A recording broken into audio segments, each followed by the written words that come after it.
The birds are eating all my corn.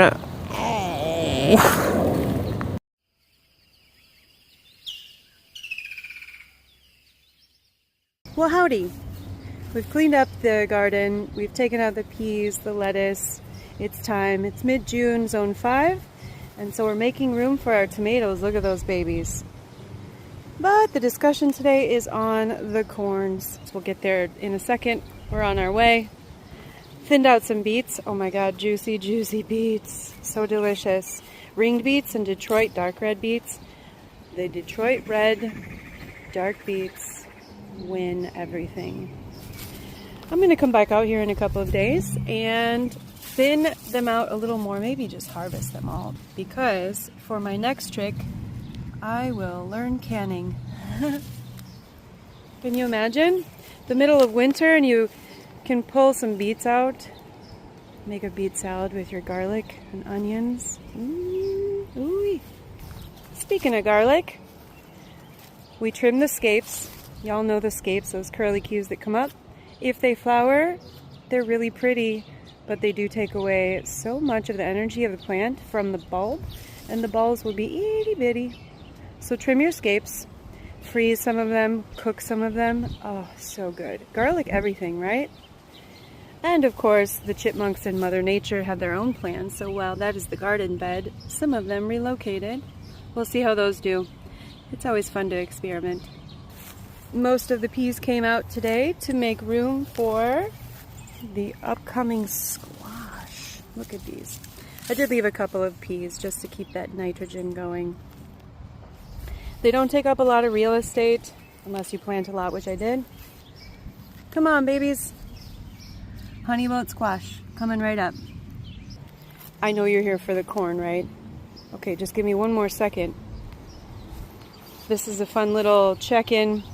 I planted these two beds at the same time with all of the same plants, but with two different dirts. One was Black Cow raised bed, the other one was Miracle Grow, organic raised bed. Can you guess which one is which? Well, your guess is as good as mine because I totally forgot. How's that? What I lack in documenting skills, oh my gosh, I make up for in birdhouse building skills. This little birdhouse suite has been the hub of entertainment for me, as a couple has been moving their furniture in all week. They don't like it when I come over here. They just flew away. Oh, but it's been so fun. If you're not into birdhouses, it's super simple. Get out a handsaw, entertain yourself for hours. Okay, now the corns. It looks like a circus over here. You guys, this is what it's become. All the flashing things scare away birds. It does look kind of cute. My daughter's thrilled. She likes sparkly things. And the good news is that there's been a couple more corns plucked out of the ground since I put these in, but not to the degree that it was before. In a matter of 2 weeks, originally 50% of the corn was removed from this little plot here. So since then, I think I've seen one taken up, and they've been here for about 4 or 5 days. So improvement. If you've been wondering what to do to save your corns, just got to get a little silly with it. And it is kind of cute.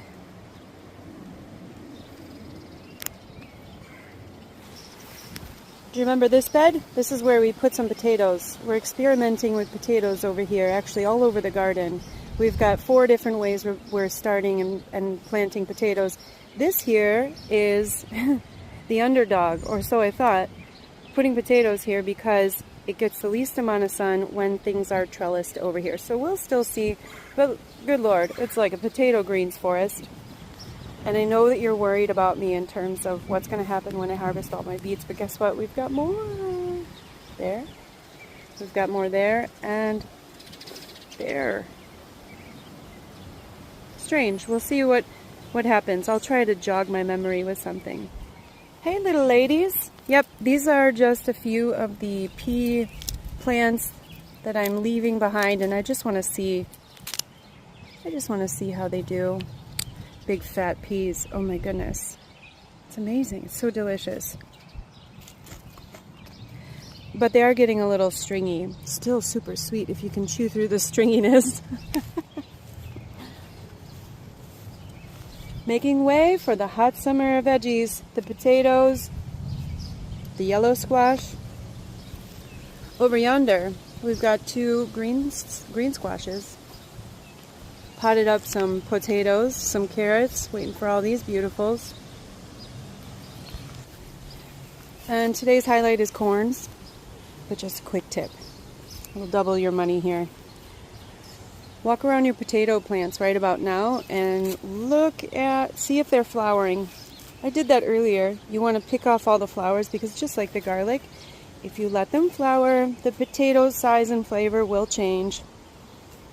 But what I like to do is just, if you have a lot of potatoes growing like I do, leave one plant to flower because our little winged friends like that, and it's pretty.